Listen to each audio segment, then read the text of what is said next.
Now it's time for a case study and somebody who I think left a legacy that changed the world. This guy, I would say, was the #1 in terms of online, in terms of gadgets, and in terms of being cool.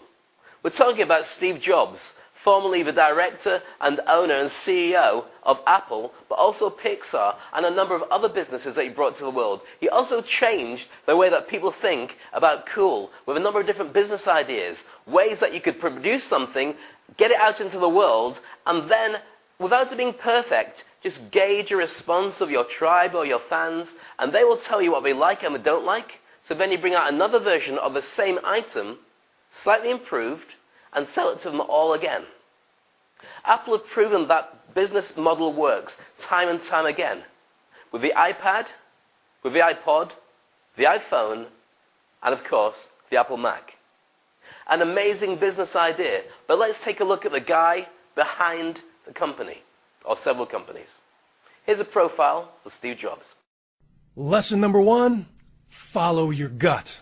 Jobs was a college dropout, but he was driven and curious enough to drop in on classes that tickled his fancy. He never let focus groups decide his business, opened the first Apple stores amid predictions of doom from experts, and celebrated the crazy ones in this iconic ad campaign. While some may see them as the crazy ones, we see genius. Because the people who are crazy enough to think they can change the world are the ones who do. But to change your world, he said, you must never fear failure. The penalty for failure for going and trying to start a company in this valley is non-existent. Of course, when he said those words in 1981, he had no idea he would be fired from his own company a few years later. The shame was painful, but only for a while. The heaviness of being successful was replaced by the lightness of being a beginner again. It freed me to enter one of the most creative periods of my life. Lesson 3, embrace competition. It only makes you better. Hello, I'm a Mac. And I'm a PC. Just think of how much we've all gained after his clashes with Bill Gates pushed both Apple and Microsoft to new levels. And they both seem to appreciate that fact in the end. What's the greatest misunderstanding between you and your relationship, and this idea of catfight, this idea of which one of the many?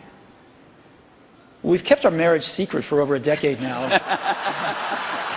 And as a rabid perfectionist, Jobs taught his troops, don't settle. Most companies sell quantity. Jobs insisted on seamless quality. And we call it the iPad.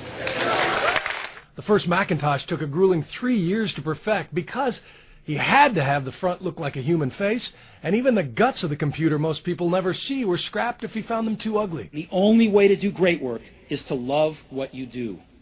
If you haven't found it yet, keep looking and don't settle. I've looked in the mirror every morning and asked myself, if today were the last day of my life, would I want to do what I am about to do today? People say you have to have a lot of passion for what you're doing, and it's totally true. And the reason is because it's so hard that if you don't, any rational person would give up. It's really hard, and you have to do it over a sustained period of time. So if you don't love it, if you're not having fun doing it and you don't really love it, you're going to give up. And that's what happens to most people, actually. If you really look at the ones that ended up being successful, unquote, in the eyes of society and the ones that didn't, oftentimes it's the ones that are successful loved what they did so they could persevere when it got really tough. And the ones that didn't love it quit because they're sane, right? Who would want to put up with this stuff if you don't love it?